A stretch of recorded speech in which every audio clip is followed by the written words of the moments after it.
pense que... Bonjour, bienvenue. Je pense que nous pourrons commencer dans 2 minutes à peu près. Euh, Bonsoir Sí, François, l'île Maurice. Effectivement, vous êtes tous, je pense, c'est la fin d'après-midi pour vous là le soir. Ah oui, oui, bonsoir. Nous sommes tous prêts. Bonsoir. Bonjour tout le D'accord. monde et bienvenue à ces conversations café sur l'art du storytelling. Je suis Mary Arismendi, je suis the Community Building and Engagement Coordinator in Catalyst Now. Je parle un petit peu français, but I wanted to say, those that know me, I always start the conversation café with a song. And since today we're talking about storytelling, I thought of a song by a French artist that doesn't have any words in it. So how important is the message that we're trying to bring? How important it is everything that we're trying to convey? So this is an invitation to all of you. Je suis super contente de vous voir ici. Le storytelling, c'est bien plus que raconter des histoires. C'est une façon de créer du lien, de faire passer des messages importants et d'inspirer le changement. Un grand merci à Isabelle pour tout le travail qu'elle a fait pour organiser cette session et aussi merci à Ingrid. Grâce à elle, on a cet espace pour discuter, échanger et s'inspirer. Merci Isabelle. Je vous encourage à participer, à partager vos idées, vos expériences, vos histoires. Plus on exchange, plus cette conversation sera riche et intéressante. Bienvenue. Merci Mary. Euh, Ingrid, est-ce que tu veux rajouter quelque chose? Définitivement. Donc, merci, bonjour, bonsoir, bon après-midi, où que vous soyez dans le monde. Aujourd'hui, nous sommes là pour une rencontre avec Isabelle Barthes sur le pouvoir du storytelling pour l'impact. Donc, nous sommes ravis d'accueillir Isabelle avec nous. Elle est fondatrice d'Impact Innovator et elle est notre panéliste aujourd'hui pour notre conversation café. Elle est passionnée par l'entrepreneuriat à l'impact et l'innovation. Isabelle accompagne les porteurs de projets à transformer leurs idées en entreprises porteuses de sens. Coach certifiée, elle aide individus et équipes à développer des solutions créatives grâce à une approche holistique de la prise de décision, forte d'une riche expérience. Elle a notamment dirigé le Small Business Development Center à l'Université de California, Irvine, accompagnant des startups à fort impact social. Nommée parmi les 100 femmes les plus influentes dans l'entrepreneuriat social par Euclid Network, Isabelle est également auteure, conférencière, survivant du cancer, puisant dans son parcours pour inspirer résilience et audace. Donc, lors de cette session, Isabelle vous dévoilera les clés du storytelling, comment captiver votre audience, donner du pouvoir à vos idées et transformer un projet en un récit percutant. Donc, merci infiniment de m'avoir donné la parole et je la redonne à Isabelle pour qu'elle commence sa présentation. Merci Isabelle d'être avec nous aujourd'hui et merci Mary. Et merci à vous tous qui êtes là cet après-midi. Merci Mary, merci Ingrid, merci bien sûr à Catalyst Now pour permettre cela. Donc je vais maintenant, je pense que voilà, tout le monde est là, donc je vais aller dans ma présentation et on va commencer d'abord à faire quelques introductions avant d'aller dans le vif du sujet.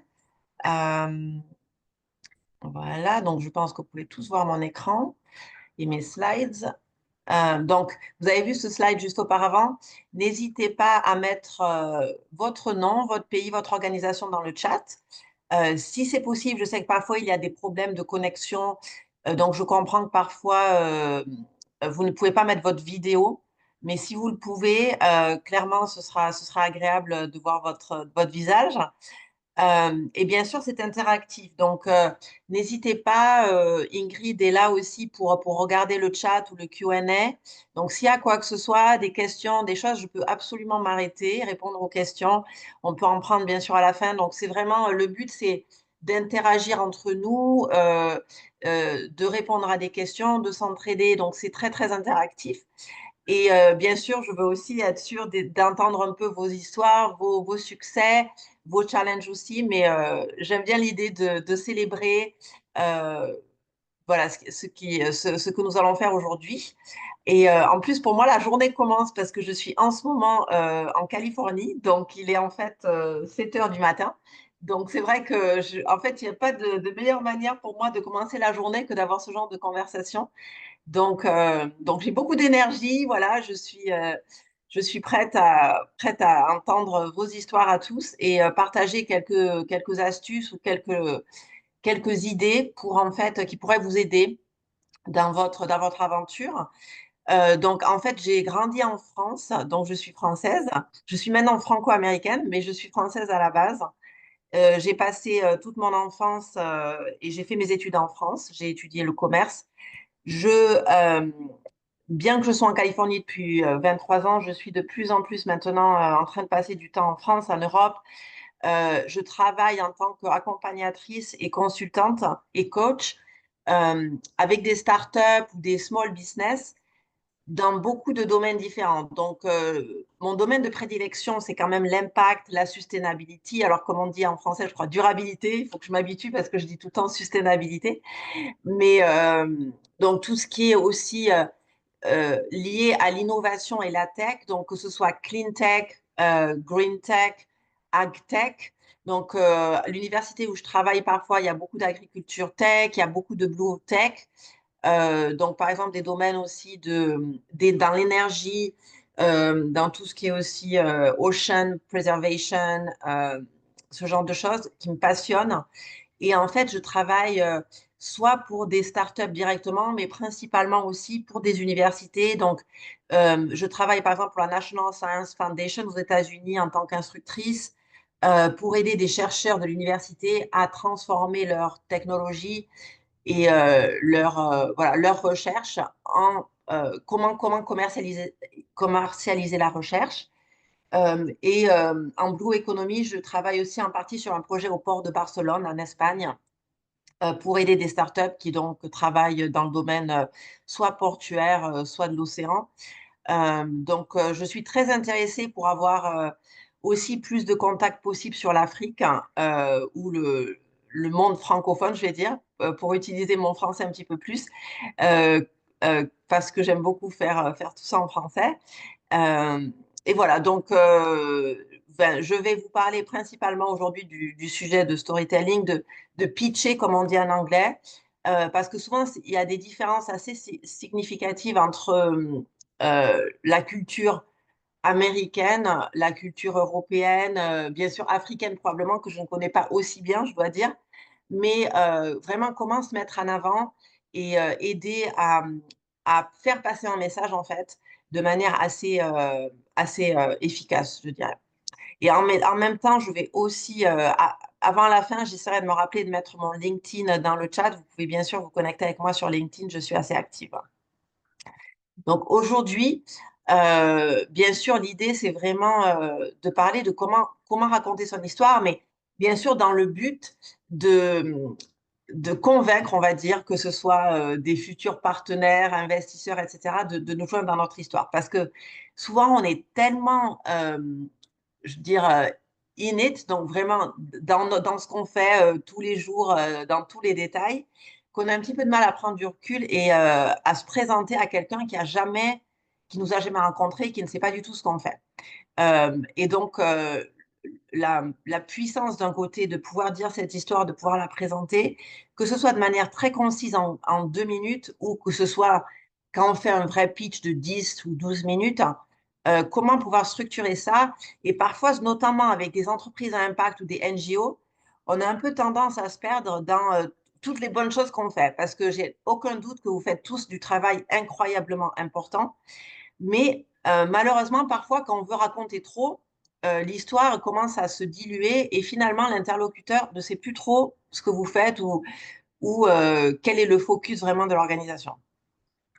Je vous donne un exemple, je travaille, une de mes mentors, enfin, je mentore une entreprise du Ghana qui s'appelle Skin Gourmet, qui fait donc des produits de beauté et qui aide beaucoup dans la value chain, tout ce qui est agriculture, les gens qui produisent, en fait, tous ces produits-là peuvent être mangés parce qu'ils sont tellement naturels que c'est une histoire fantastique et il y a beaucoup, beaucoup d'impact dans tout l'écosystème. Mais bien sûr, on ne peut pas toujours expliquer tout parce que ça commence à être confusing. Donc, avec elle, c'est très intéressant parce que justement, on travaille sur quels sont les points à mettre en valeur dans cette histoire. Donc, c'est pour ça qu'il me tarde un peu plus tard dans la présentation et dans cette conversation d'entendre vos histoires, ce que vous faites et peut-être quels sont parfois vos challenges d'expliquer tout ça. Donc, comme je dis, c'est vraiment l'idée, c'est un petit peu la culture américaine que j'ai un petit peu acquise, qui a des bonnes choses et des mauvaises choses, mais on va prendre que les bonnes choses ici, qui est vraiment de dire comment convaincre et comment aller un petit peu droit au but. Parce que comme je dis, c'est pareil, on a tendance à dire, ouais, on fait plein de choses, on aide ces gens-là, les enfants, les trucs, ok. Euh, donc, voilà, je vais essayer d'expliquer et de donner quelques idées pour structurer votre histoire ou en tout cas mettre quelques éléments ensemble qui peuvent être très simples. Et je pense que donc dans mes années professionnelles au tout départ, j'ai fait beaucoup de marketing pendant une vingtaine d'années. Et je pense que ces marketing skills m'ont beaucoup aidé parce que justement en marketing, on est amené à raconter des choses de manière très brève, que ce soit faire de la pub, des slogans, etc. Et donc moi, pendant de très nombreuses années, j'avais l'habitude de faire ça. Je pense que ça m'a semblé assez facile, mais je pense que pour certaines personnes, ça dépend de votre style. C'est pas toujours facile en fait de faire simple. Et donc, c'est un petit peu ma mission ici aussi aujourd'hui, c'est de vous aider à penser comment, si on enlève tout et qu'on repart un petit peu à zéro, comment est-ce qu'on peut voilà, raconter cette histoire et prendre vraiment les éléments de base. Donc, l'ordre aussi, ça c'est important, je voulais parler de ça parce que souvent quand j'entends des startups ou des entreprises présenter leur histoire et pitch surtout quand il y a un aspect technique, souvent, on a tendance à aller dans l'explication de comment on fait les choses. Donc, par exemple, ah, ben, j'ai développé ce software, finalement, c'est vachement mieux que la concurrence parce que avec le mien, vous pouvez faire ABC qu'on ne peut pas faire là. Donc, mettons, si je fais un nouveau project management tool, au lieu de faire Monday.com ou Asana ou je ne sais pas, tous les tools qu'il y a de project management, le mien, il fait ça différemment. Donc ça, c'est vraiment le comment. Et à un moment ou à un autre, c'est important de savoir ça, de comprendre, mais il faut normalement pas commencer là-dessus. Parce que vraiment, vous voulez d'abord créer une connexion émotionnelle avec votre audience. Et la connexion émotionnelle, notamment dans le monde où l'on est de l'impact, bien sûr, il y a beaucoup de connexions émotionnelles possibles parce que ce que vous faites, c'est fantastique, c'est bon pour la société. Mais même si vous étiez une entreprise à profit pur, je vous dirais, il faut quand même toujours expliquer le pourquoi. Si vous prenez par exemple Apple, Steve Jobs à l'époque a fait un boulot fantastique autour de Apple, notamment dans les années 2000, etc. C'était vraiment, les gens voulaient Apple pour ce que ça représentait. Un petit peu le côté rebelle, le côté innovateur, le design, c'était sur ça qu'ils jouaient beaucoup. Mais pourquoi? Parce qu'ils avaient compris que les gens avaient envie de ce statut, de penser différemment, d'être tentés par ces choses-là. Et en fait, donc le pourquoi, le why, bien sûr en anglais, c'est vraiment là qu'on commence. Il y a un auteur très célèbre qui s'appelle Simon Sinek. Si vous ne le connaissez pas, je vous encourage à regarder quelques vidéos de lui. Et pareil, il explique vraiment pourquoi ce pourquoi doit être central dans tout ce que vous faites. Que vous ayez une petite entreprise, même une très grande corporation, c'est important que les gens veulent se rallier à votre cause. Donc, pourquoi vous faites ce que vous faites aujourd'hui? Et qu'est-ce que vous faites aujourd'hui? Donc, par exemple, si vous dites, mais mon but, par exemple, moi, je vais vous dire, mon but professionnel et personnel, parce que tout est plus ou moins mixé maintenant, c'est d'aider des innovations critiques pour notre monde, que ce soit au niveau social ou environnemental, à voir le jour et à être commercialisé et à devenir disponible pour tout le monde autour de la planète. C'est mon pourquoi. Quoi et comment, et je dirais mon quoi, c'est mon travail tous les jours, ma place idéale dans mon pourquoi, parce que je ne suis pas ingénieure, je suis pas comptable, je ne suis pas avocate. Moi, mon quoi, ce que je fais, c'est que en fait, je fais du business strategy. Donc, la manière dont je fais ça, c'est en étant accompagnatrice et consultante au niveau du business. Voilà. Et comment? Donc là, je peux aller dans les détails sur, ben, je peux faire voilà, du consulting, je peux faire du coaching. Donc pareil, si vous avez quelque chose de technique, après avoir expliqué pourquoi, par exemple, si votre pourquoi, c'est d'aider tous les enfants dans votre pays à avoir une éducation, à avoir accès à de l'éducation, euh, co- qu'est-ce que vous faites exactement et comment vous le faites. Donc, descendre dans cette logique petit à petit, mais ne pas commencer forcément tout de suite par voilà ce qu'on fait. Et, euh, et voilà. Donc, j'espère que c'est clair. En tout cas, si ça ne l'est pas, n'hésitez pas de mettre des choses dans le chat ou de lever votre main sur Zoom ou autre. Euh, la manière dont aussi je pense que vous connaissez cette expression, et si vous ne la connaissez pas, il n'y a aucun souci, vous allez l'apprendre aujourd'hui. Donc en anglais, on appelle ça le elevator pitch. Je ne suis pas sûre qu'on traduit ça en français, j'ai jamais entendu vraiment l'équivalence en français le discours dans l'ascenseur, bon, on va dire ça comme ça. Mais donc, la raison pour laquelle ça s'appelle elevator pitch et qu'il y a un ascenseur dans l'histoire, c'est que vous devez être capable de dire ce pitch comme si vous étiez dans un ascenseur avec quelqu'un, donc en moins d'une minute. Le but, bien sûr, étant de créer cette connexion émotionnelle. Donc, vous voulez vraiment que la personne, vous la captivez, comme ça, elle dit, ah oui, ok, j'ai bien aimé votre histoire, on va parler plus tard, j'aimerais bien en savoir plus, etc. C'est vraiment cette idée de créer une bonne impression, très similaire quand vous voulez voilà, vous faire des relations personnelles, etc. C'est un peu pareil, vous essayez de créer cette connexion ou d'en dire assez que la personne dise, oh, je suis assez attirée, intéressée par cette personne, j'aimerais bien aller prendre un café avec elle ou autre. Euh, voilà, donc, euh, comme je disais, cette connexion souvent se fait par parler de la mission, de l'impact, et surtout, alors le point que je veux faire aussi, parce que je pense que c'est quelque chose qui, moi, dans ma culture française, j'ai mis des années à apprendre ça différemment, c'est ne pas hésiter à demander.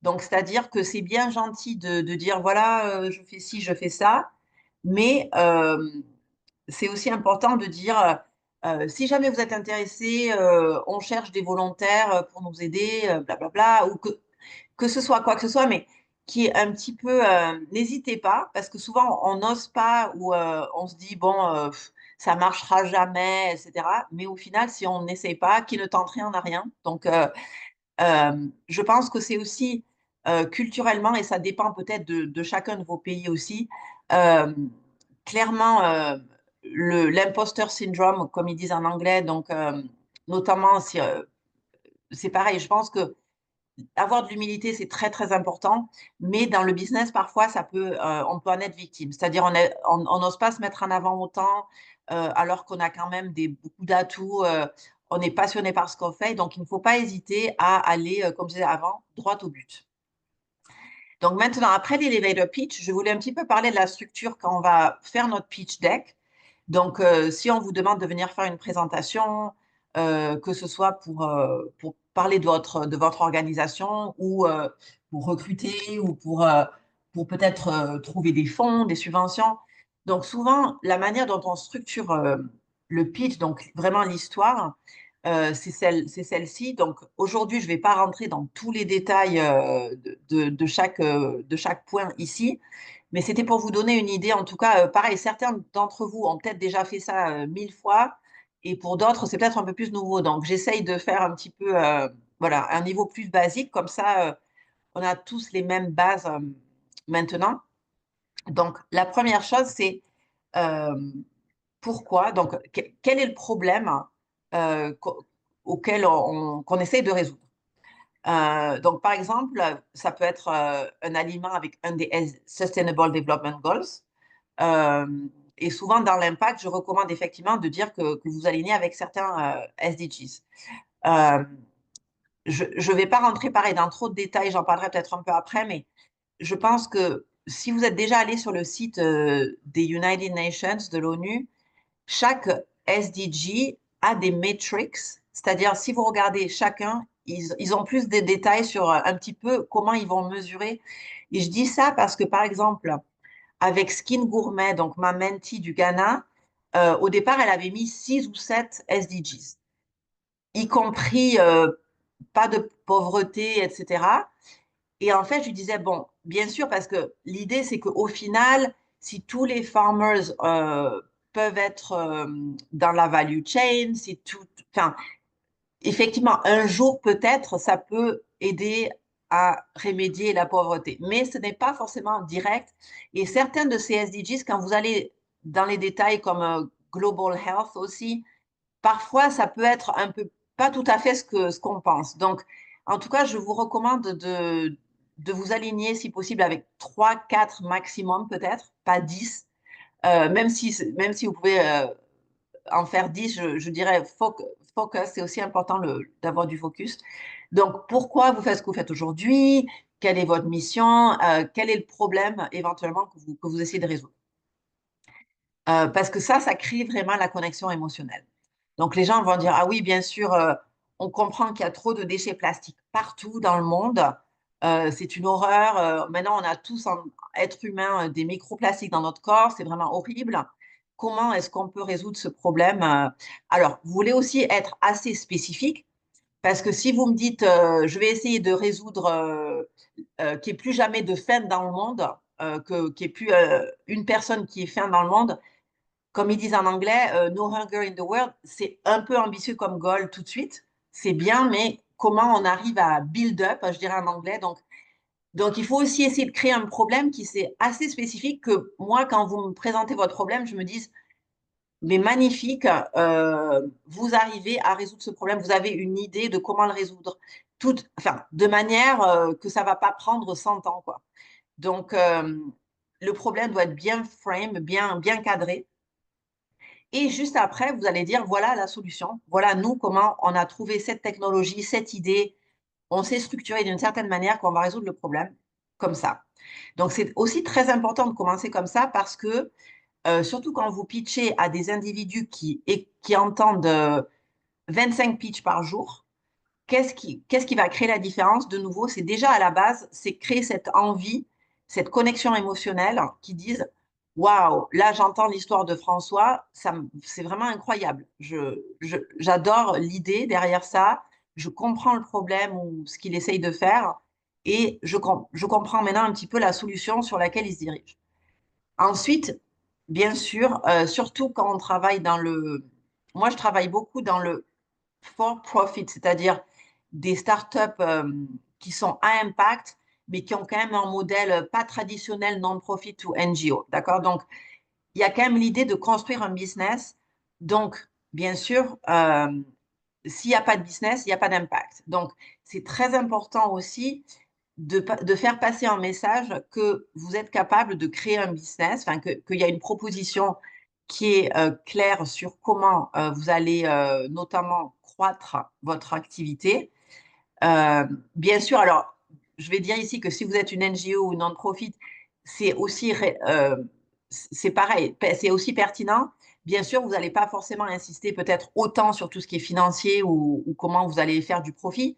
Mais pour certains, je vous dis, c'est quand même très important de dire, voilà, je comprends mon marché parce que je peux vous dire le nombre de gens autour de moi que j'entends tous les jours qui veulent créer des non-profit et sauver les animaux et faire ci et faire ça, c'est bien gentil, mais les non-profit, c'est comme les for-profit dans le sens où il y a quand même de la concurrence, ne serait-ce que pour les subventions.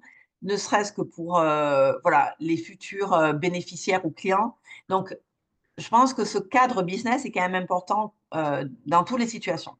Donc, après problème-solution, on veut comprendre, mais qui sont vos clients ou vos bénéficiaires? C'est-à-dire, à quoi l'écosystème ressemble et quelle est un peu cette taille du marché? Parce que si je fais quelque chose qui est tellement ciblé que ça va plaire à 100 personnes dans le monde entier, OK, ça peut marcher, mais au niveau de la scalability, de la croissance, ça va peut-être à un moment être un petit peu limité. Donc, on veut aussi comprendre qu'il y a cette idée qu'il y a un certain marché qui a une taille assez importante qui va peut-être vous permettre vraiment voilà, de capturer de plus en plus de clients ou de bénéficiaires et que votre impact, du coup, va aussi vraiment croître de manière, de manière importante. Bien sûr, tout ce qui est revenu ou financier, pour moi, c'est important, même pour une non-profit, parce que le problème de beaucoup de non-profit, c'est d'être constamment en mode de survie. Donc, en tout cas, si vous êtes une for-profit, je vous encourage aussi à un moment de parler un petit peu de comment vous faites du revenu, donc que je comprenne qui est votre client, comment ils achètent, du coup, comment l'argent rentre, parce qu'il n'y a pas de tabou autour de ça. Si vous êtes une entreprise, je dirais classique, un business classique, euh, faire rentrer de l'argent, c'est quand même essentiel. Donc c'est important de dire, voilà comment, quels sont nos clients, voilà comment l'argent rentre aujourd'hui. Et ensuite, vraiment expliquer votre commande, comment l'impact, du coup, fait partie de votre histoire. C'est-à-dire que je travaille de plus en plus avec des business ici qui vraiment incorporent l'impact dans leur histoire. Notamment, une entreprise qui aide donc les patients qui ont eu le cancer à se procurer des perruques. Mais l'idée, c'est que au lieu d'être un magasin de perruques classiques sur Internet, en fait, ils reversent tous leurs profits pour aider des patients qui, eux, ne peuvent pas payer les perruques ou qui ont besoin vraiment de support dans leur bataille contre le cancer. Et donc, il y a quand même cette idée de dire, si vous avez besoin d'une perruque demain, est-ce que vous préférez l'acheter d'un magasin traditionnel, voilà, ou de quelqu'un qui, en fait, aussi a une cause et un impact à côté? Je vois que Sabou a une question. Sabou. Oui, bah, bonsoir à tous. J'ai une question par rapport au point que vous mentionnez sur le storytelling, comment rencontrer les histoires. Et vous avez pris deux cas, les entreprises à impact, c'est-à-dire les entreprises sociales et les entreprises privées qui font des profits. Maintenant, il y a aussi par exemple, vous avez mentionné le cas du plastique ou par rapport aux SDG, aux ODD 12 et 13, il y a des entreprises sociales qui ont à vocation sociale, c'est-à-dire résoudre un problème de la communauté, avoir un impact sur l'environnement ou sur un tel point des différentes ODD, mais aussi qui sont des entreprises privées, comme par exemple la mienne, qui est dans le recyclage des déchets plastiques. Nous mettons beaucoup en avant notre impact social, mais on a parfois du mal avec notre stratégie de communication, un plan de communication entre le juste milieu. Quand est-ce qu'il faut mettre le social en avant? Quand est-ce qu'il faut mettre aussi notre côté profit? Parce qu'on voit notre entreprise en disant qu'on fait du social, mais en réalité, on fait de la rentabilité. Et au bout d'un certain moment, on se rend compte que certains de nos auditeurs, pas totalité, mais minimum 40%, c'est dit que nous ne faisons pas du social pour du social, mais nous faisons du social pour la rentabilité. Donc, pour ce genre de société, c'est quoi le juste milieu dans notre ligne éditoriale pour notre storytelling? Merci. Très, très, très bonne question, Sabou. Et c'est vrai que c'est vraiment un petit peu la problématique sur laquelle j'essaye de parler aujourd'hui. Alors, ça peut aussi comme dépendre de l'audience. D'accord? Donc, par exemple, enfin, en tout cas, moi, les entreprises à impact avec lesquelles je travaille, donc, si elles vont pitcher, par exemple, pour un investisseur ou pour un banquier, voilà, où tu vas aller chercher du capital, je dirais vraiment pitcher le business autant que possible. Parce qu'en fait, ce que cette personne veut savoir, c'est est-ce que Sabou, si je lui prête de l'argent, est-ce qu'il y aura est-ce que tout va pas s'effondrer et que je vais récupérer mon argent plus tard, d'accord? Donc cette personne-là, elle va vraiment vouloir savoir plus le côté financier, etc. Maintenant, si tu vas pitcher ou présenter, mettons, à une fondation qui vient disant oui, on est la fondation voilà, contre le plastique circulaire, etc. Et on veut aider les acteurs locaux. Voilà. Peut-être que dans ce cas-là, il y a un peu plus d'accent sur la partie vraiment du recyclage, etc. Je dirais, donc des fois, ça peut dépendre. Euh, Maintenant, je pense que dans... tu es dans quel pays, ça bouge? Tu l'as dit, je crois. Hein, Non, je je ne m'en l'ai rappelle. pas dit, désolée. Je Non, suis au Mali. au Je Mali, suis au d'accord. Mali. Donc, alors déjà, voilà, je suis pas du tout une experte de la culture africaine et encore moins de chaque pays. Donc, je suis vraiment, je peux pas. Parce que j'allais dire, il y a peut-être parfois aussi des aspects culturels, des aspects aussi de l'écosystème. Donc, qui, par exemple, je veux pas dire la concurrence, mais voilà, s'il y a d'autres acteurs comme toi, certains sont peut-être vraiment pour profit, d'autres plutôt non-profit. Donc, il y a aussi cette idée de comment se positionner par rapport aux autres. Donc, ça qui peut être vraiment, j'allais dire, ça peut dépendre vraiment de la situation locale aussi. Euh, Moi, je sais que, en tout cas, voilà, dans les pays genre États-Unis, etc., le côté business est tout le temps important parce que les gens, je pense, comprennent que voilà on veut, enfin déjà il faut que tu arrives à être indépendante de justement de trop de subventions ou de donations parce que c'est pas forcément des modèles très durables. Donc, mais bon, je pense que ce que je te propose, c'est qu'on prenne un peu ton exemple un peu plus tard, à la fin, quand on va faire voilà, quand je vais demander à beaucoup d'entre vous de participer et puis on en reparle, je pense, un peu plus en détail parce que ça m'intéresse je pense que beaucoup d'autres participants aujourd'hui ont des situations similaires. Euh, donc voilà, donc ça c'est un peu le flow. Pareil, je pense qu'on peut faire un webinar, un follow-up s'il faut un jour, où je peux détailler encore plus même comment vraiment faire un pitch deck. Et puis si vous avez des pitch decks que vous voulez que je regarde de temps en temps, je vous dis n'hésitez pas à me contacter sur LinkedIn ou autre. Donc le business est très important et ensuite aussi l'impact. Alors, souvent, et donc c'est ça sur lequel je vais parler un peu plus aujourd'hui, parce que même tout ce qui est de l'impact, souvent, je vois que des business owners ou des entrepreneurs, parfois, ont du mal à l'articuler de manière assez concise. Donc, je vais vous montrer quelques outils qui peuvent être de comment résumer votre impact d'une manière toujours euh, puissante, mais très simple en même temps. Et bien sûr, tout ce qui est go-to-market, marketing, donc l'approche du marché, le marketing, c'est aussi important parce que surtout si vous êtes au départ de votre entreprise et que vous avez une super idée et que tout a du sens et que ça a l'air génial, mais il y a quand même aussi un réalisme qui se met en place de dire, bon, c'est bien beau, mais comment vous allez maintenant exécuter ça? Et je pense que souvent, c'est là aussi que, il y a des questions de la part d'investisseurs ou de partenaires, c'est de dire, je veux vraiment avoir confiance en vous, que vous pouvez vraiment maintenant, comme ils disent en anglais, make it happen. Euh, et ensuite aussi, tout ce qui est concurrence, connaissance du marché, c'est important. Donc, j'ai mis la concurrence, l'équipe. Donc, qui est dans votre équipe, comment vous êtes structuré. Donc, parce que pareil, souvent les partenaires ou les investisseurs vont vraiment vouloir se dire, est-ce que je peux faire confiance à cette équipe? Qui est dans l'équipe? Quelles sont leurs forces et leurs faiblesses, etc. Et enfin, comme je disais pour l'élévateur pitch, c'est très important d'avoir une demande. Donc, si bien sûr, je vous disais tout à l'heure, si c'est une demande financière, donc nous avons besoin de capital, ok. Si c'est un partenaire, vous avez peut-être besoin d'un partenaire pour faire des pilotes, dans des programmes pilotes. Donc, il y a peut-être des partenaires qui sont très stratégiques pour vous. Donc, c'est une demande qui peut être très particulière. Donc, ce genre de choses.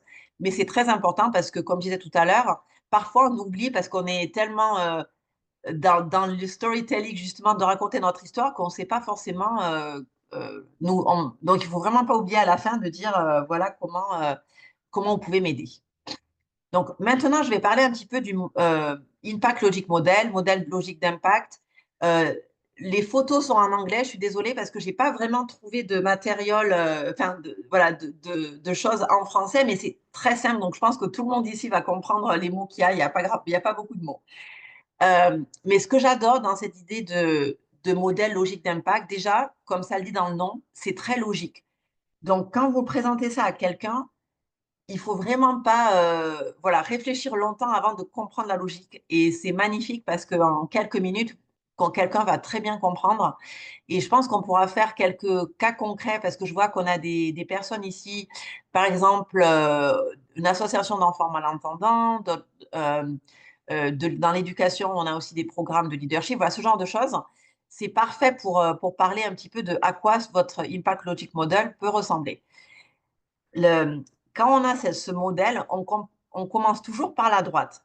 Donc, en fait, au départ, vous allez vous demander tout à droite, quel est l'impact que je veux créer dans le monde? Donc, par exemple, si votre impact, au final, c'est qu'il n'y ait, je vais dire, c'est qu'il n'y a plus d'enfants malentendants. Je pense que ce n'est pas vraiment logique ce que je viens de dire, donc je vais changer ça. Donc, par exemple, que tous les enfants malentendants peuvent vivre une vie normale. Mettons que c'est ça votre impact, d'accord? Donc, c'est très ambitieux. Donc, il faut que vous ayez quand même un impact, voilà, que ce soit quelque chose qui soit une grande cause, on va dire, et qui ne soit pas forcément facile de mesurer. Donc, c'est bien si votre impact, je me dis, ce sont des choses comme ça, ou que tous les enfants dans mon pays aient accès à de l'éducation, ce genre de choses. Donc, l'impact peut être quelque chose de très, très, très, très haut niveau. Ensuite, vous allez commencer. Oui, alors Zola dit vision, ça peut être un petit peu ça, effectivement. Donc, c'est vraiment quel est votre but final.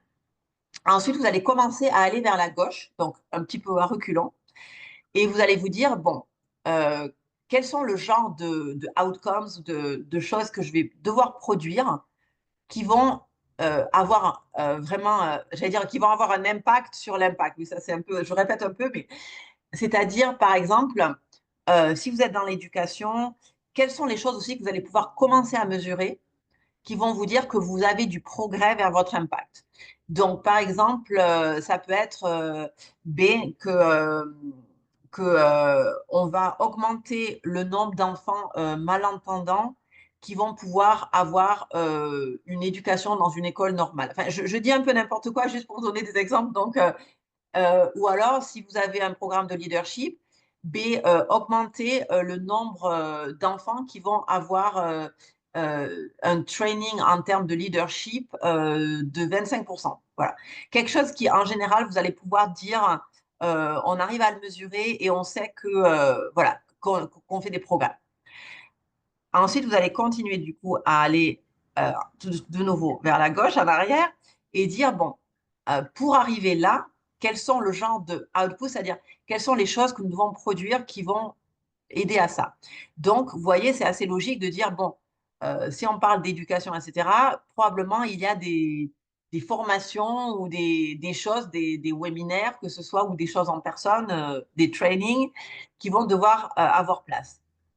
Et du coup, vous comprenez aussi vos activités ou vos outputs, on fait un petit peu ça en même temps, en disant, voilà, nos activités vont être vraiment autour des programmes d'éducation et les outputs, ce sera le nombre de participants, par exemple. Et du coup, on pourra mesurer dans tout ça s'il y a une différence dans la com, si effectivement, en faisant tous ces programmes-là, on va pouvoir créer une différence, une augmentation dans le niveau d'accès à l'éducation ou que ce soit que vous mesurez. Ce qui est aussi important, c'est la raison pour laquelle c'est simple comme modèle, mais pas toujours évident, notamment dans le monde du non-profit, c'est que souvent les activités, dans un modèle traditionnel, sont dirigées parfois, sont pas toujours focusées sur vraiment ramener cet output, outcome, impact. C'est-à-dire, je vais vous donner un exemple, c'est que souvent, les non-profits peuvent recevoir une subvention et tout d'un coup, mettons dans votre ville, tout d'un coup, il y a accès à des subventions si on fait ci, si on fait ça. Et parfois, ça commence à diluer la mission. Et donc, parce que vous avez bien sûr besoin d'argent pour fonctionner, ça, c'est tout à fait normal. Mais que parfois, ça dépend aussi si vous avez un board qui vous dit, ah, mais on devrait faire ci, on devrait faire ça. Et quand vous regardez certaines non-profits, notamment, toutes leurs activités, il y en a souvent qui ne sont pas du tout alignées avec la meilleure manière de produire l'outcome et la vision ou l'impact au final. Et donc, c'est pour ça qu'en fait, quand on a la discipline d'utiliser un modèle comme ça, ou vraiment d'essayer d'aligner un maximum, ça permet aussi de prendre des décisions, d'aller à votre board, à votre leadership, par exemple, de dire, écoutez, ça fait 2 ans qu'on fait cette activité, mais vraiment, au final, c'est pas tellement aligné pour nous pour produire ce qu'on veut produire, pour arriver à notre vision. Donc, on devrait peut-être considérer ne plus la faire. Et ça, c'est très compliqué, notamment en non-profit, de dire on va arrêter de faire quelque chose. Ça, j'ai été dans des organisations comme ça avant, c'est très compliqué. Maintenant, si vous êtes un for profit, un petit peu différent, mais c'est pareil. Cet outil peut vous aider vraiment à expliquer votre histoire, de dire, voilà, nous, en plus d'être un business, on veut avoir de l'impact. On veut que tous les patients qui ont des traitements pour le cancer aient accès à une perruque. C'est très important pour ne pas perturber leur mode de vie, leur situation sociale. C'est notre impact. Et la manière dont on fait ça, c'est que on veut augmenter le nombre de perruques disponibles. Et donc, voilà, vous voyez, donc en fait, on va backtrack, ou comme je disais, aller à reculons, et vraiment décider des activités critiques et des outputs. Les inputs, ça, c'est tout ce qui va être important au niveau, bien sûr, financier, staff. Donc, de combien d'employés vous avez besoin, quelles ressources financières. Si vous, si vous produisez quelque chose, et vous peut-être une usine, donc les inputs, ça peut vraiment dépendre. Mais en gros, c'est qu'est-ce qu'il vous faut au minimum pour produire les activités qui vont conduire à l'output, outcome, impact, etc., dans ce sens-là. Je vous donne un exemple très, très basique, même presque trop basique, mais je l'aime bien parce il est très simple. Donc, dans ce cas-là, l'idée de cette organisation, c'est qu'elles veulent augmenter le niveau d'éducation parce que ils veulent vraiment que ça puisse aider à augmenter la productivité dans leur région. Et donc, en fait, la manière dont ils vont prendre ça, parce que c'est quand même un but, une vision pareil, très ambitieuse. Donc, ils vont dire, nous, notre focus va être sur la literacy, donc tout ce qui est, le mot m'échappe 2 secondes en français, mais d'avoir la capacité, voilà, de pouvoir lire. Donc, on va vraiment essayer d'augmenter ces reading skills. Et ce qu'ils vont faire, du coup, c'est vraiment aider les enfants à lire, à accéder à des livres, à leur apprendre à vraiment pouvoir lire. Et bien sûr, pour faire ça, il va falloir des livres, des bibliothécaires, des endroits pour faire ça. Donc, c'est très simpliste, pardon, mais c'est un exemple et ça va être intéressant de voir avec vous, dans vos exemples personnels, comment ça peut se traduire. Alphabétisation, merci. Tout d'un coup, j'ai arrêté. Je ne pouvais pas ne pas penser au mot anglais, literacy. Voilà. Alors, quelques astuces. Donc, j'en ai déjà parlé. Quand vous racontez votre histoire, donc, à éviter, clairement, ne pas trop insister sur tout ce qui est les détails techniques ou les détails du comment. Bien sûr, à un moment, ça va être important d'expliquer ça, mais au départ, ce n'est pas vraiment essentiel. Aussi, donc, pour ce qui est for profit, donc pour les business, ne pas se dire qu'on a créé quelque chose d'incroyable, j'ai créé un software, j'ai créé je ne sais pas quoi, donc tout le monde va vouloir l'acheter, tout le monde… non, il faut d'abord vraiment comprendre, est-ce que vous répondez à un besoin essentiel dans le marché pour que les gens vont vouloir venir vers vous, et surtout, voilà, quel est vraiment le problème que vous essayez de résoudre. Parce que je travaille avec beaucoup d'ingénieurs, par exemple, tout le temps, c'est très courant pour des ingénieurs qui sont très bons pour construire plein de trucs tout le temps, de se dire, voilà, j'adore ma solution, j'ai fait ci, j'ai fait ça, c'est cool, mais ça ne veut pas dire qu'il y a un marché pour ça. Donc, quand je travaille purement en start-up, c'est une des choses qu'on regarde tout de suite, c'est vraiment comprendre le marché, la commercialisation, la value proposition qui est vraiment importante. comment vous créez une valeur que tout le monde va vouloir adopter, donc que ce soit votre bénéficiaire ou votre client. Ça pourrait être voilà, un webinaire à part entière que je ne vais pas faire tout de suite, mais une conversation qu'on peut avoir à part, c'est certain. Et bien sûr aussi le manque de réalisme. Donc c'est pareil, si vous me dites ah non, moi dans un an, il y aura plus de famine dans mon pays. Donc c'est peut-être possible, je dis pas, mais ça paraît dans certaines régions du monde notamment un petit peu ambitieux peut-être. Donc quelles sont pareil les étapes que l'on peut prendre sur cette voie pour créer une proposition réaliste, concrète, qui va vraiment pouvoir être mise en place. En termes d'outils, donc si vous préparez une présentation, je pense que vous avez déjà utilisé ça, mais vraiment pensez que quand vous présentez à l'oral, donc vous voyez par exemple mes slides aujourd'hui, j'ai essayé de ne pas avoir trop de mots dessus. L'important, c'est vraiment qu'on vous écoute. Donc, même si parfois vous envoyez une présentation qui a beaucoup de mots parce que vous avez peut-être besoin que la personne lise votre présentation et comprenne un peu plus, quand vous avez la chance de présenter à une audience en personne ou en Zoom, vraiment, ne mettez pas beaucoup de mots. L'important, c'est qu'on vous écoute. Donc, la structure aussi est importante, comme je disais, le flow, et vraiment vous raconter l'histoire. Essayez d'utiliser des visuels. Je suis clairement pas la meilleure personne pour faire des super présentations. C'est pas mon skill top, mon top skill. Mais il y a des gens qui sont très doués pour ça. Et puis, il y a des outils aujourd'hui comme Canva. Je pense que ça existe dans votre région. Canva ou autre. Maintenant, avec l'IA, il y a plein de choses qui sont possibles. Donc, vous pouvez faire des présentations sympas. C'est pas très... Enfin, voilà. Et surtout, pratiquer. Donc, ça, c'est une chose aussi. Si vous avez une présentation importante, euh, vraiment, la pratique, c'est important. Donc, n'hésitez pas à pitcher souvent. Si un jour, vous voulez me pitcher, n'hésitez pas. On se connecte et j'adorerais écouter votre pitch. D'ailleurs, je vais mettre certains d'entre vous peut-être à l'essai tout de suite, là, bientôt. Mais voilà, la pratique, c'est important et écouter le feedback des autres aussi.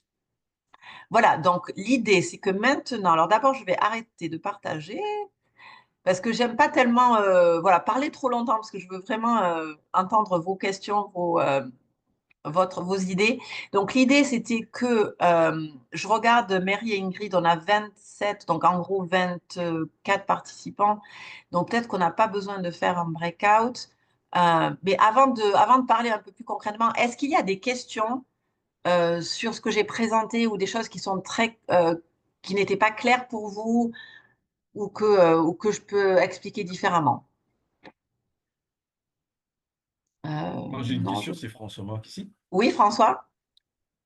Au fait, toute liste de storytelling de votre côté, ça peut être appliqué dans tout ce qui est sport aussi. Oui, tout à fait. Est-ce que tu veux me donner un exemple ou dis-moi ce que tu pensais par exemple. Alors, nous, à part que le Reuse Revamp, c'est tout ce qui est réduction des déchets électroniques, mais on a aussi un programme de STEM, OK, Oui, a pour but de ramener beaucoup plus de communautés africaines, Black people, dans le motorsport de Formula One. Donc, le but, c'est de voir comment le storytelling peut aider hein, à promouvoir ça et aussi intéresser hein, la communauté. Il fait découvrir parce que c'est assez nouveau, c'est assez pas très commun, mais ça paraît aussi inaccessible pour le prix pour pouvoir accéder à ce monde-là. Voilà. Mm. Et en fait, alors ça c'est très important ce que tu viens de dire, le prix, etc. En fait, tu parles un petit peu d'objections éventuelles.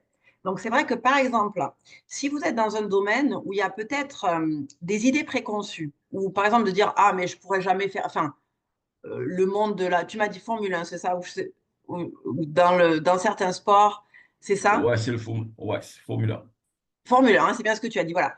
Le monde de la Formule 1, mais c'est même pas la peine, enfin, c'est tellement cher, c'est pas. On a peut-être des idées comme ça. Alors, effectivement, c'est une très bonne idée dans le problème-solution, justement, de parler de certaines choses comme ça, de dire, alors, la plupart des gens pensent que tu vois, donc c'est un peu euh, enlever ces mythes éventuellement. Parfois, ça fait vraiment partie, effectivement, du problème-solution. Euh, dans le domaine environnemental, souvent aussi, parce que par exemple, il y a beaucoup de gens qui ont des idées préconçues sur, voilà, sur certains, tu vois, le plastique, etc. Enfin, certaines choses, que ce soit des idées dans le bon sens ou dans le mauvais sens, mais parfois c'est une bonne manière de commencer l'histoire, de dire, ah oui, alors vous pensez que vous pourriez jamais faire de la Formule 1, mais tu vois, mais en fait, donc c'est aussi, c'est parfois une manière de tourner l'histoire qui peut être intéressante. D'accord. J'espère que ça Merci. répond à ta question. Super. Merci.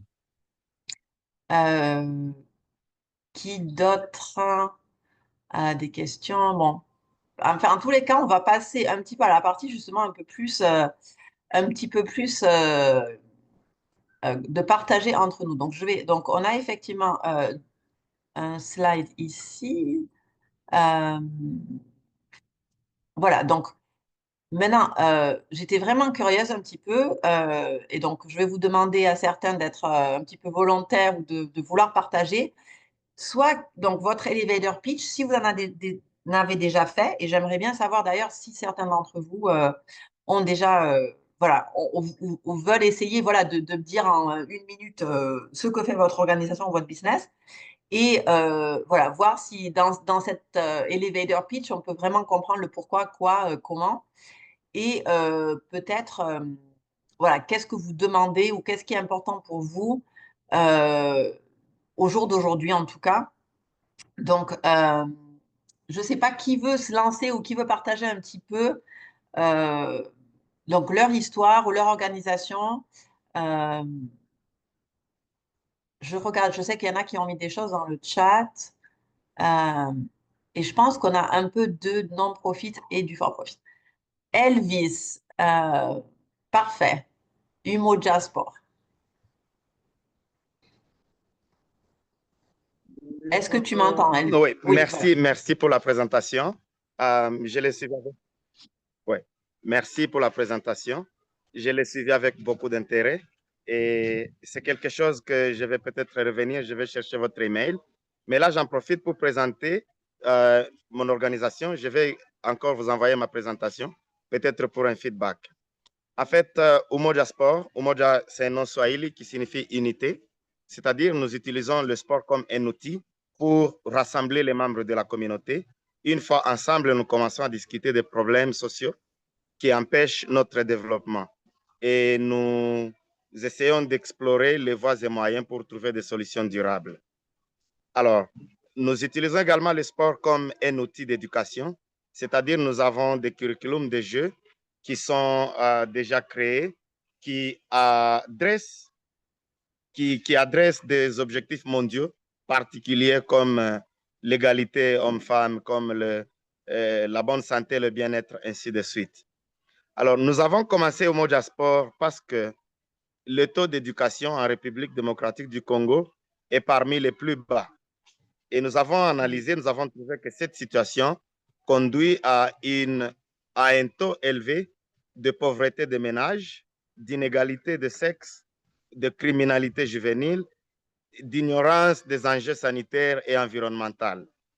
Alors, notre mission, c'est de construire un Congo sûr et prospère pour tous à travers le sport, l'éducation et l'autonomisation économique.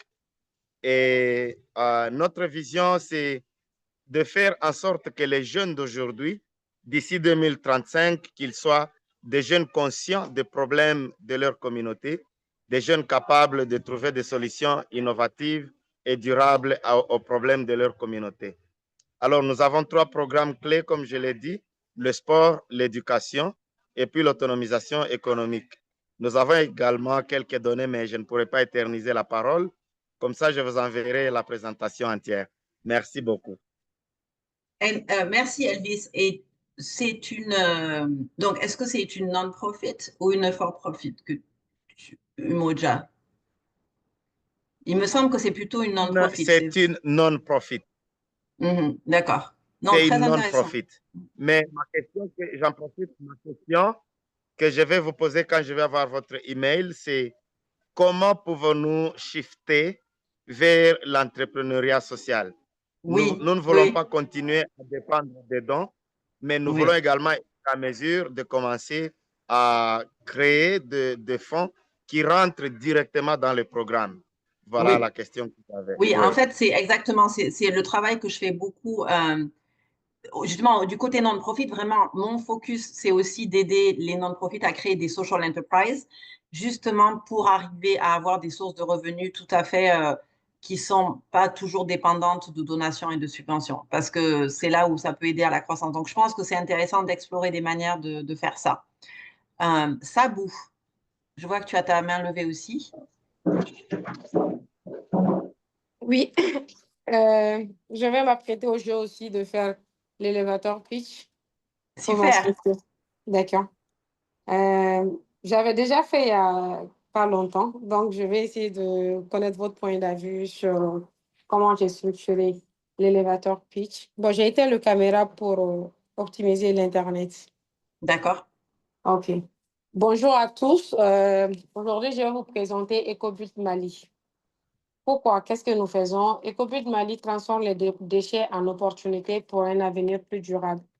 Au Mali, les déchets plastiques et les pneus usagés représentent une menace pour l'environnement et la santé publique. Pourtant, ces déchets peuvent devenir une source précieuse. Chez EcoBuild Mali, nous les récupérons et les transformons en matériaux de construction durable, comme exemple les pavés écologiques, briques et résistants des meubles éco-conçus. En adoptant un modèle d'économie circulaire, nous réduisons la pollution tout en créant des emplois verts et des opportunités économiques pour les jeunes, mais surtout pour les femmes venant de catégories défavorisées, les PDI. Pourquoi EcoBuild? EcoBuild propose des solutions innovantes. Nous utilisons des techniques modernes de recyclage pour créer des produits solides, abordables et respectueux de l'environnement. Nous avons aussi un impact social fort. Pourquoi? C'est pourquoi nous nous présentons comme une entreprise privée, mais une entreprise sociale privée. Nous formons et employons des jeunes hommes et femmes, leur donnant des compétences pour s'insérer dans le marché du travail vert. Et aussi, nous essayons de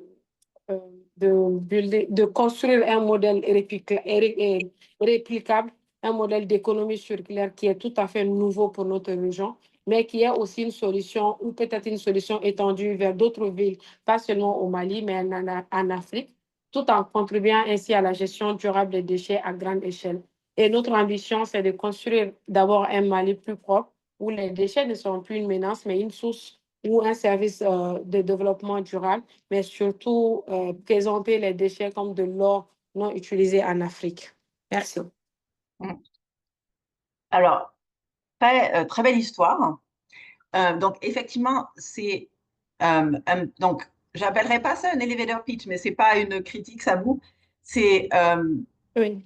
Je pense que, voilà, donc en fait, je pense que souvent, ce qui est important, parce que je sais que beaucoup d'entre vous, et je le vois avec aussi Skin Gourmet, donc avec qui je travaille là, il y a tellement d'impact, d'accord, parce que vous êtes dans des pays souvent en développement, donc de toute façon, même au niveau workforce, development, enfin, quoi que vous faites, il va y avoir un énorme impact à plein de niveaux.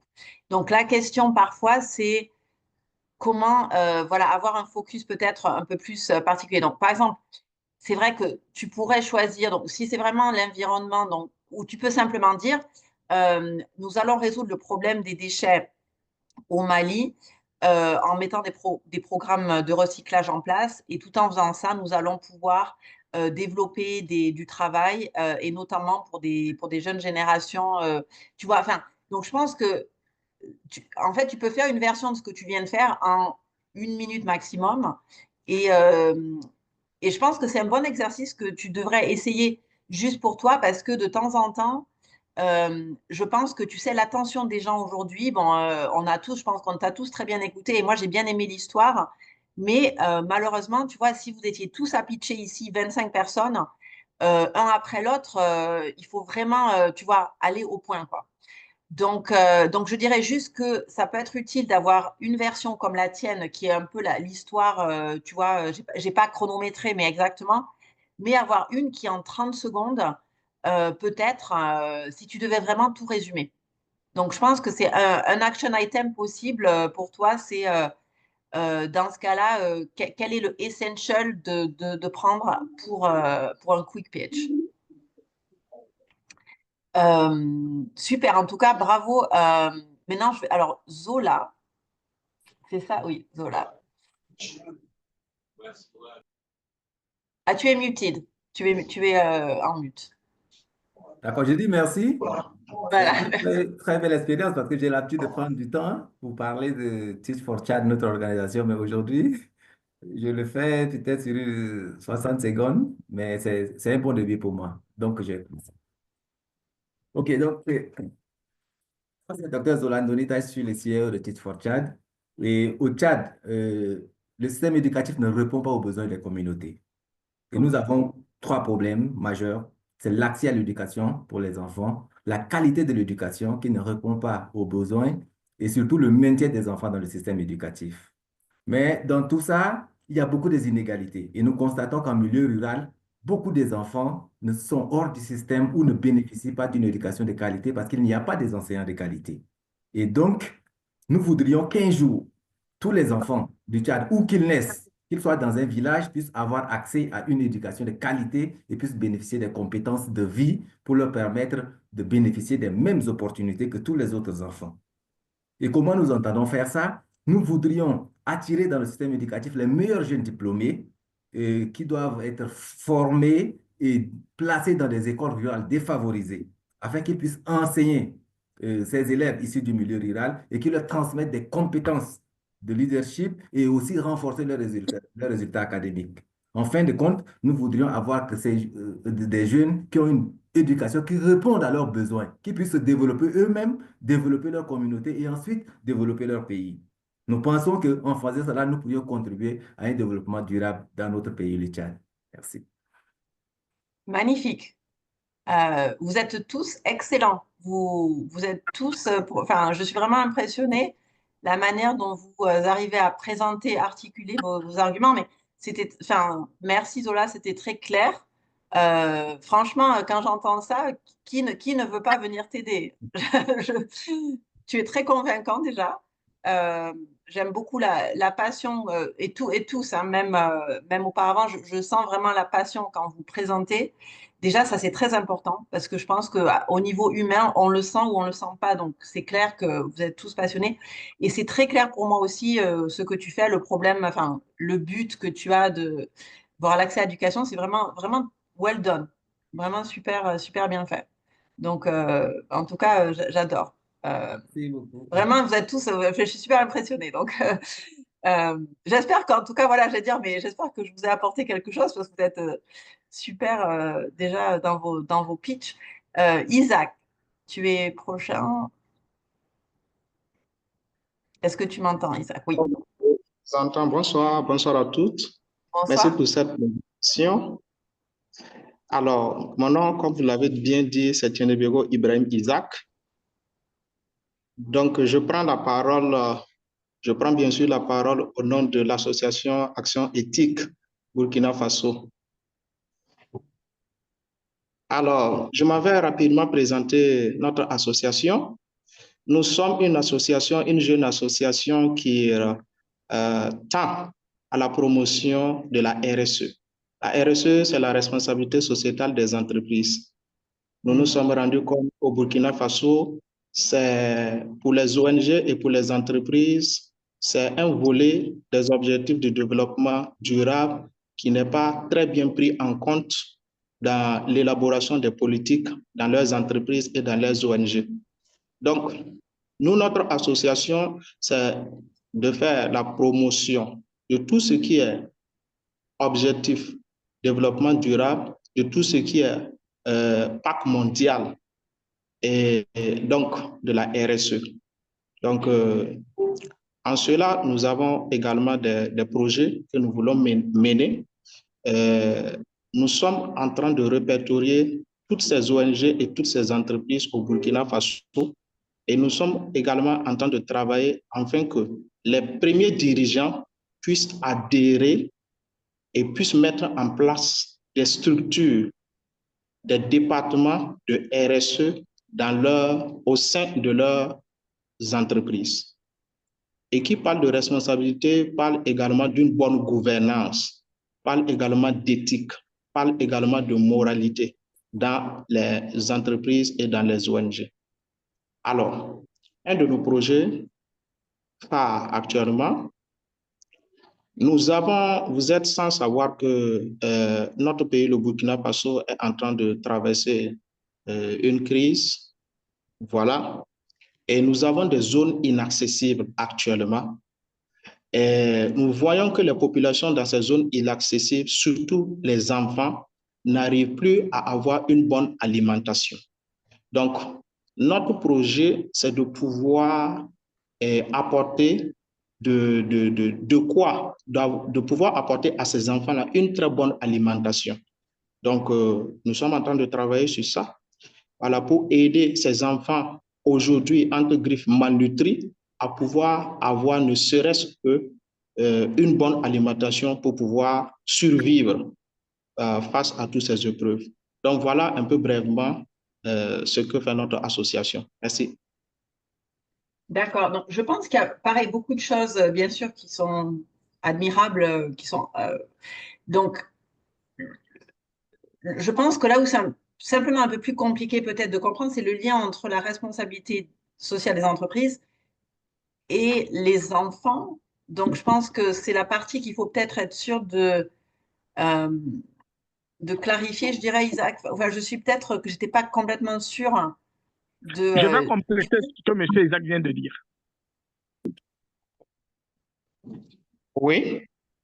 Ah, je peux compléter ce que M. Isaac a dit? Oui, d'accord. On a quelqu'un d'autre de l'équipe, c'est ça? Bonjour les amis, je suis Aloten Drago, je suis le président de l'association Action Éthique. Action Éthique est une association dédiée à la RSE et nous menons les actions principalement avec les entreprises. Notre objectif, c'est d'accompagner les entreprises dans l'élaboration de leur plan d'action. C'est de les amener à choisir des ODD sur lesquels ils vont prioriser dans leurs actions au sein de leur entreprise, que ce soit que ce soit en interne comme à l'extérieur. Leur priorité, c'est dans leur zone d'activité, choisir un ODD prioritaire sur lesquels ils vont mener des actions avec les communautés. Ils vont travailler dans leur zone d'activité, dans leur ZAD, quoi. Donc, le projet que M. Isaac vient de parler, c'est le projet d'Inkisi. Et ce projet consiste à transformer des aliments locaux consiste à transformer des produits locaux, les produits du terroir, en alimentation énergétique pour les enfants dans les zones déplacées. Et ce projet, le lien avec les entreprises, c'est d'amener les entreprises dans leur zone d'activité à investir pour la production de ces céréales-là. C'est pour la production de cette alimentation. Comprenez? D'accord. Non, je comprends un peu mieux, tout à fait. Mais c'est vrai, c'est là où, et bon, je vais pas prendre trop de temps, mais c'est là où c'est vrai que ça serait plus une conversation autour de comment peut-être cadrer le message, simplifier, parce que il y avait des éléments qui n'étaient pas très clairs pour moi, c'est vrai, au départ, mais en tous les cas, non, je pense que c'est super intéressant. Et donc, oui, à creuser un petit peu. Je pense qu'un des challenges, voilà, dans certaines organisations comme ça, c'est d'arriver à expliquer, enfin, en tout cas, je vous demande un exercice compliqué qui est de vraiment de le faire de manière concise, mais quel est vraiment le focus, etc. Donc, effectivement, c'est quand même de la responsabilité sociale des entreprises qui est vraiment au niveau alimentaire quand même, plutôt, si j'ai bien compris. Comme ce que je vous dis, l'alimentaire, c'est un des ODD. D'accord. C'est un des ODD. Et le projet consiste, parce qu'il faut produire, dans les projets que nous les proposons, on a cartographié les entreprises de Ouagadougou, de la capitale. On a cartographié ces entreprises. Et dans cette cartographie, nous souhaitions qu'on mette un moulin.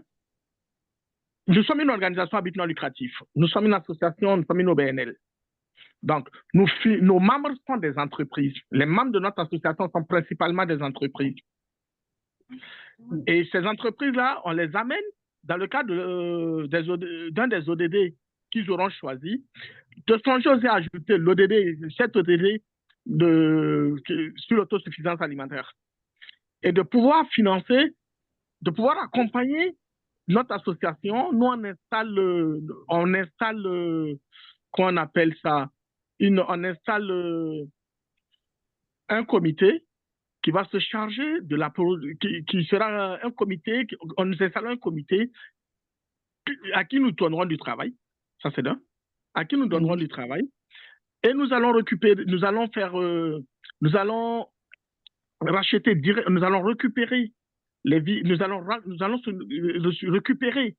la matière première qui sera offerte par ces entreprises. Nous sommes le lien entre ces entreprises et les producteurs des matières premières que nous souhaitions. Et ensuite, nous les transformons. Nous faisons le laboratoire pour savoir la teneur alimentaire, la teneur énergétique en termes d'alimentation, en termes de nutrition. Et nous les conditionnons suivant les normes de l'OMS pour pouvoir accompagner, pour pouvoir en faire des dons. Mais toujours pris dans la politique toujours pris comme une action RSE des différentes entreprises que nous réunissons dans leur zone d'activité pour faire un pôle pour accompagner la production de cette alimentation. D'accord. Non, c'est super intéressant. Maintenant, donc pour être sûr que tout le monde a le temps de présenter, je vais passer, la prochaine c'est Célom. Ok. Bonjour, vous m'entendez là? Oui, très bien. Ok, j'espère que vous allez bien. Merci aussi pour la présentation. Moi, j'ai une question d'ordre général. Oui. Par rapport au pitch, quel est le temps dévolu, c'est-à-dire le minutage? Quand je vais pitcher mon projet, par exemple, combien de temps j'ai besoin? Parce que, en écoutant les camarades, tout ça là, au niveau du modèle logique d'impact, je ne vois pas assez clair tout ce qu'il y a comme éléments, les inputs, les outcomes, tout ça là, je ne le retrouve pas en toute sincérité correctement. Alors, pour faire ce bon pitch, ce story-là, combien de temps j'ai vraiment besoin pour être concret, concis et convaincre les gens par rapport à mon idée de projet? Merci beaucoup. Très bonne question. J'aurais dû un peu expliquer ça, effectivement. Donc, comme je disais, un elevator pitch, par exemple, je ne l'ai pas fait, mais si j'avais demandé à chacun de vous au départ, est-ce que vous pouvez vous introduire votre organisation, etc. Souvent, c'est, je dirais, comme j'ai dit, elevator pitch, 30 secondes à 1 minute. Mais c'est vraiment basique. Un pitch traditionnel, surtout dans le monde du business, souvent, je dirais, c'est autour de 10 minutes, 10 à 12 minutes. La présentation que j'ai mis avec tous les points, vraiment, idéalement, pour couvrir un minimum de chaque point, j'aime bien quand on peut avoir 10 à 12 minutes. Ceci dit, il y aura parfois des environnements où on va vous dire, je vous donne 3. Alors, par exemple, si on vous dit, je vous donne 3 minutes, pour moi, c'est encore un pitch sans présentation, probablement, juste expliquer. Mais si on vous demande de faire une présentation, en général, on va peut-être vous dire, voilà, vous avez 8 minutes, vous avez 10, vous avez 12, vous avez peut-être 15, dans un cas exceptionnel qui serait bien. Mais moi, ce que je vois en moyenne, c'est que c'est autour des 10 minutes avec les slides. Donc, c'est pour ça que souvent, la structure que je propose ou que je conseille, c'est à peu près 1 minute par slide. Et il y a environ 12 slides, tu vois. Donc, j'espère que ça répond à ta question, mais c'est ce que je vois le plus couramment. Maintenant, voilà, ça peut vraiment dépendre des choses, quoi. J'espère que ça... Voilà. Ensuite, j'ai commis. Bonsoir tout le monde. Bonsoir.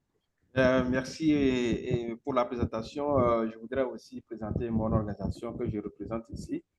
Donc, je représente l'organisation dénommée Association pour la promotion de la femme en attendant, APEM au Togo. APEM est une association qui œuvre pour la promotion et la protection des droits des personnes handicapées en général et plus spécifiquement les enfants vivant avec une déficience auditive. Donc, notre but, c'est d'œuvrer pour garantir une bonne condition de vie et de travail de ces enfants. Et la vision, c'est d'œuvrer pour que les enfants aient accès à une éducation de qualité, inclusive. Et voilà.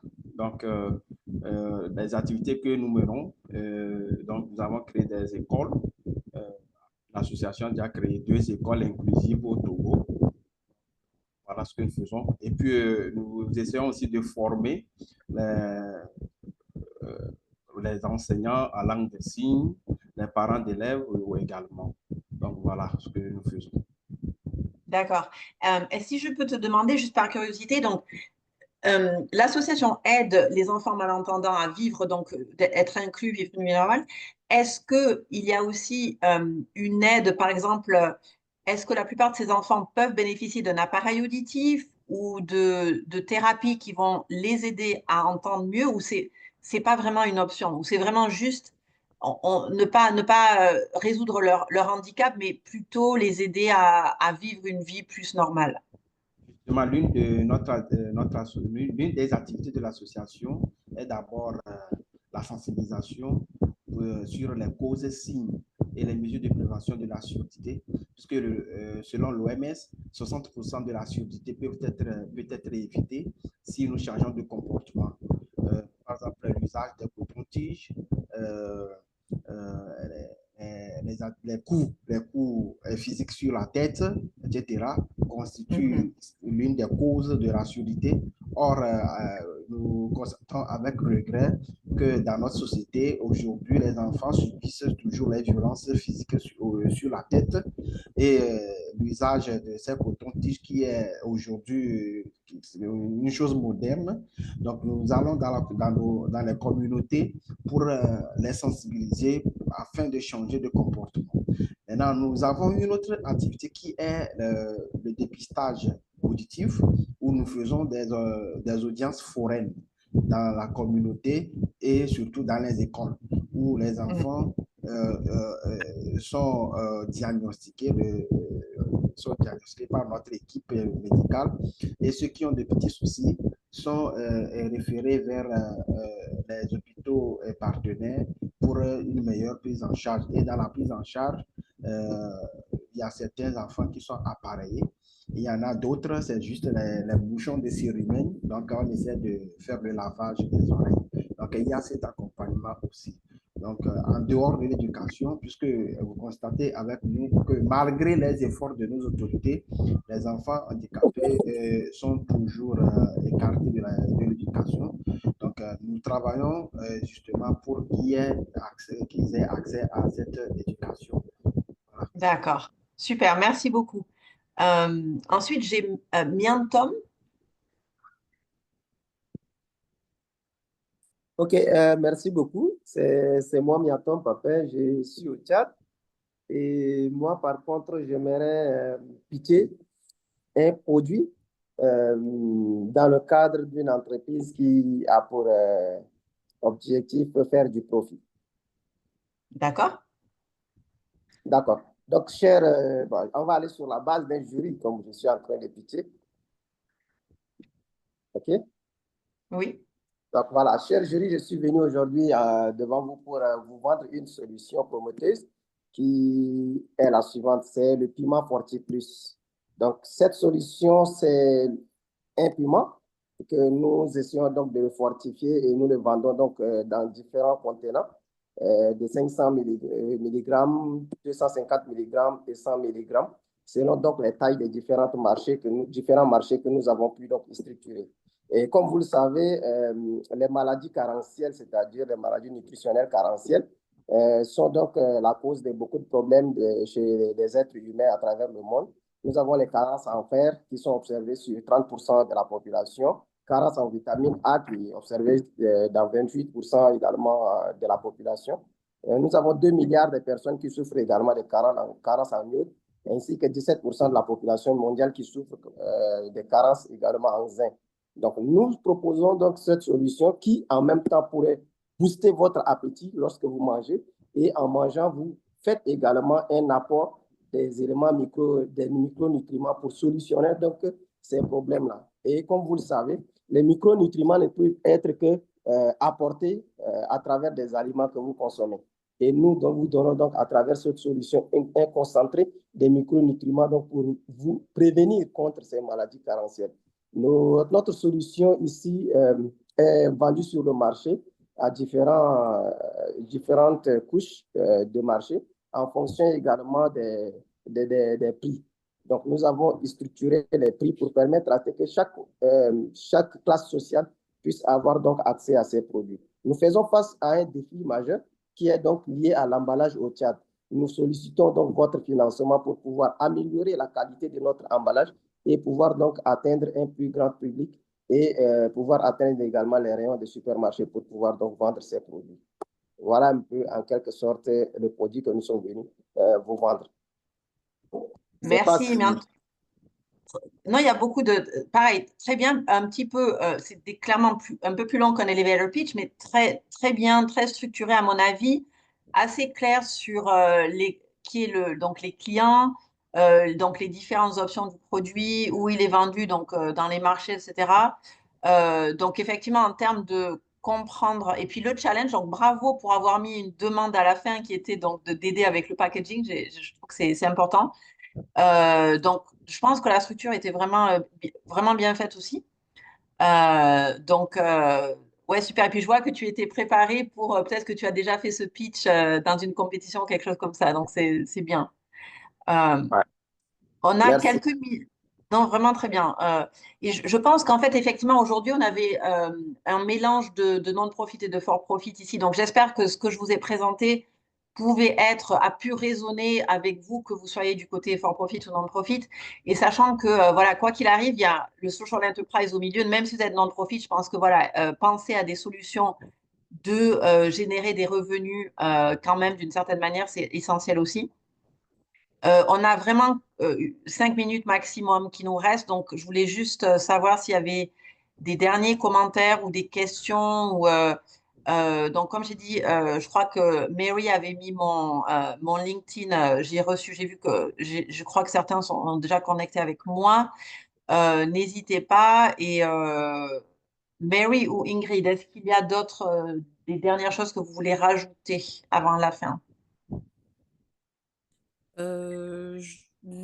Moi, c'était juste pour remercier, c'est Ingrid, mais je pense qu'il faudrait d'abord laisser la parole, peut-être des derniers mots de fin de toi ou d'autres membres qui voudraient bien nous dire quels ont été peut-être leurs aha moments aujourd'hui. Oui, très bonne idée, Ingrid. Voilà. Donc, est-ce que certains d'entre vous voudraient partager peut-être une chose que vous avez apprise ou une action que vous allez prendre justement pour peut-être travailler sur votre pitch ou juste une petite chose, si vous voulez le dire ou le mettre dans le chat, comme vous voulez. Zola, Ok, merci. C'est important, juste pour vous remercier parce que pour moi, c'est important. Nous avons l'habitude de présenter notre projet et à travers cette présentation, l'on comprend clairement que nous devons travailler pour vraiment maîtriser la présentation de nos projets. Comme vous le dites, on n'aura pas toujours un jury devant nous. Il se peut qu'on ait le représentant de la Banque mondiale en train d'aller quelque part juste pour 30 secondes et 1 heure de temps. On n'aura pas le temps de tout lui dire. Donc, qu'est-ce qu'on peut lui dire pendant ces 30 secondes, 1 minute, afin de maximiser, avoir peut-être sa carte de visite?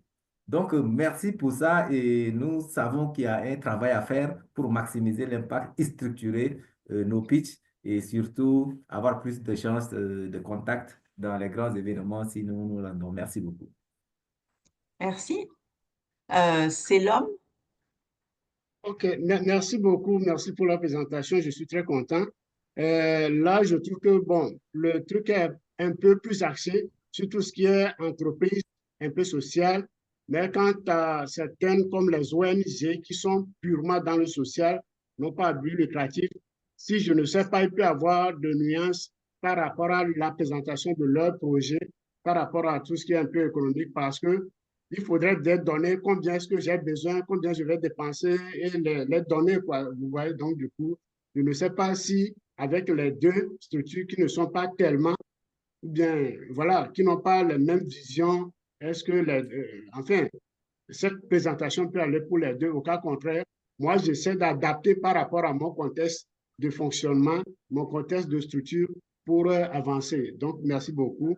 Et je pense que, bon, c'est une proposition, une suggestion que je fais à Madame Ingrid, qui est la responsable de l'Afrique francophone, que de pareils échanges au niveau de ce groupe francophone peuvent vraiment nous avantager, qu'on a besoin d'autres thématiques plus, voilà, plus avancées pour évoluer ensemble avec Catalyst Now. Merci beaucoup.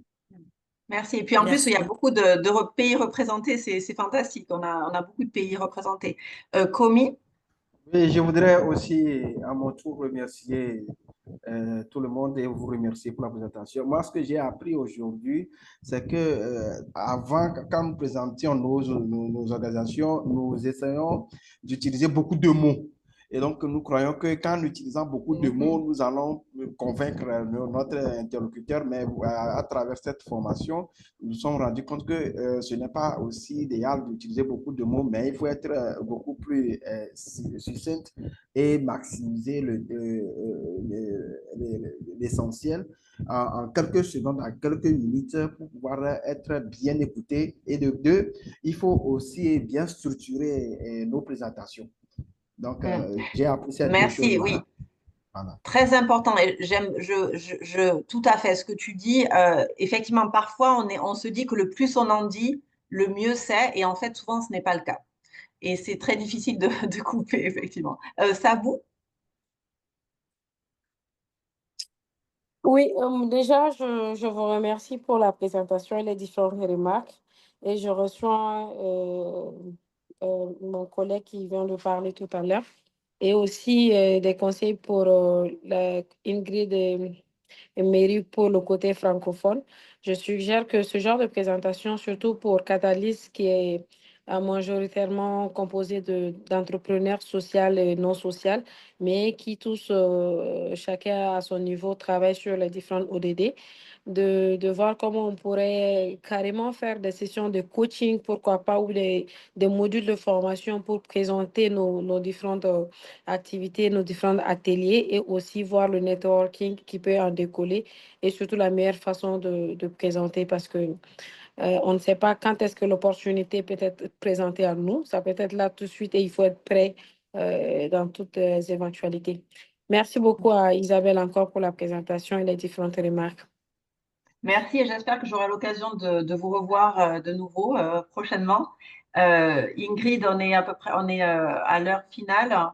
Donc, merci encore à tous pour votre attention et les gentils mots vraiment très appréciés. Et comme je disais, j'espère qu'on se reverra prochainement et que je vais en apprendre encore plus sur vos organisations. Je voudrais remercier tout le monde qui a pris de leur temps pour être là aujourd'hui. Nous sommes vraiment touchés et nous prendrons en compte vos commentaires. Merci à Isabelle d'avoir pris de son temps et d'avoir fait une si belle présentation. Merci infiniment pour le pitch, comment pitcher, c'était vraiment intéressant et de travailler en arrière et de voir en fait comment on voit tout en grand. Donc pour ça, c'est ce que moi j'ai retenu. Donc merci à tous. Je vous invite encore plus à venir pour d'autres conversations café. Si vous avez des thèmes ou des thématiques qui vous intéresseraient ou que vous aimeriez discuter, n'hésitez pas à me contacter pour que nous en parlions, pour que nous puissions trouver une avenue pour pouvoir la présenter ou le présenter avec vous comme on le fait aujourd'hui. Merci à tous. Bonne journée, bon après-midi. Bonne soirée. Au revoir. Au revoir. Merci à tous. Au revoir. Au revoir. Au revoir. Et voilà, merci. Bye bye.